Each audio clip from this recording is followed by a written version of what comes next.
Dando sequência então com o nosso módulo número 2, na aula passada a gente adentrou mais sobre condicionais if, elif e else, aprendeu na prática quando e como a gente utilizar essas condicionais, e agora a gente vai aprender sobre repetições, como que a gente faz essas condicionais com repetição. Na aula de hoje vamos adentrar um pouco mais sobre o for. O for você vai ver como que a gente utiliza ele na prática, para que a gente utiliza, qual que é a importância dele também. Então vamos lá aqui para o meu VS Code. Bom, já estou com o meu VS Code aberto. Vou colocar aqui aula02.py, ok? Vou colocar ele dentro da pasta módulo número 2, beleza? Já estou aqui dentro, eu posso fechar aqui esses demais, vou limpar aqui com CLS, deixa eu dar um zoom aqui a mais, que assim vai ficar melhor para vocês.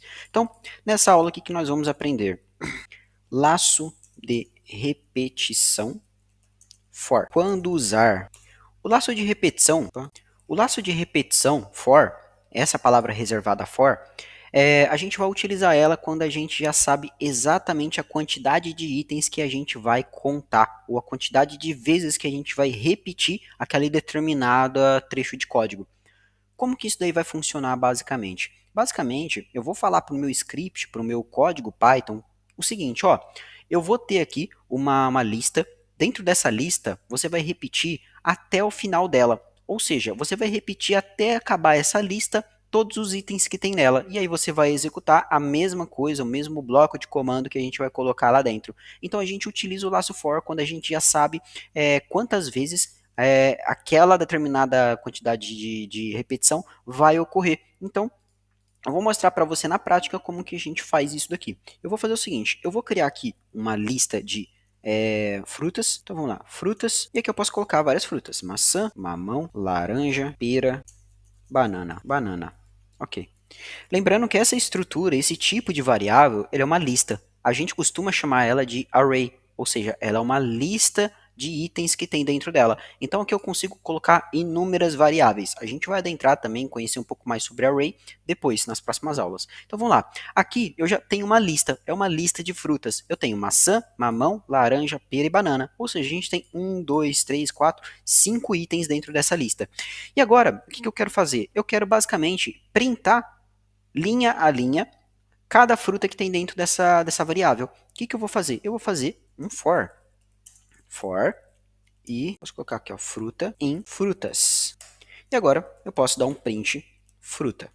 Executando isso, Python, aula 2, você vai ver que, deixa eu subir um pouco esse terminal, você vai ver que eu printei linha a linha desses itens aqui dentro. Ou seja, eu estou percorrendo cada uma desses itens da minha lista e estou fazendo um print. Aqui eu poderia colocar qualquer condicional, eu poderia colocar qualquer bloco de comando que ele sempre vai executar a mesma coisa aqui dentro.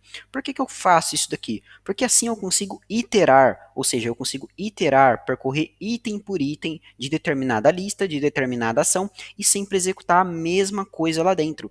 Lembrando que o for ele só é utilizado quando a gente já sabe a quantidade de vezes exatas que ele tem que ser executado. Eu consigo só executar o for com listas? Não, eu consigo executar ele com qualquer outra coisa que eu dê para ele as instruções de quantas vezes ele tem que executar aquela determinada tipo de ação. Vou dar um exemplo. For i in range 5.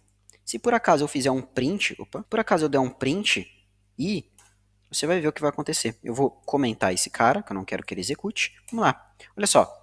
Ele percorreu para mim a quantidade de vezes. O que eu falei para ele? Ó, enquanto o i tiver um range de 5, ou seja, esse range basicamente é a quantidade de vezes que ela tem que ser executada. No caso eu coloquei 5. Aqui em Python ele sempre vai entender que o primeiro número, o primeiro algarismo que vai ser executado vai ser o 0. Então por isso que ele executa como 0 aqui o primeiro item, perfeito? Então o que eu estou falando, ó, percorre essa lista aqui de 5 vezes ela. Então foi o que ele fez, percorreu para mim um laço de repetição de 5 vezes. Bom, feito isso daqui, eu consigo ter N ideias do que a gente consegue fazer com esse laço de repetição. Para deixar um pouco mais lúdico, um pouco mais detalhado, eu quero dar um exemplo um pouquinho mais lúdico para você entender como que a gente trabalha com esse laço for.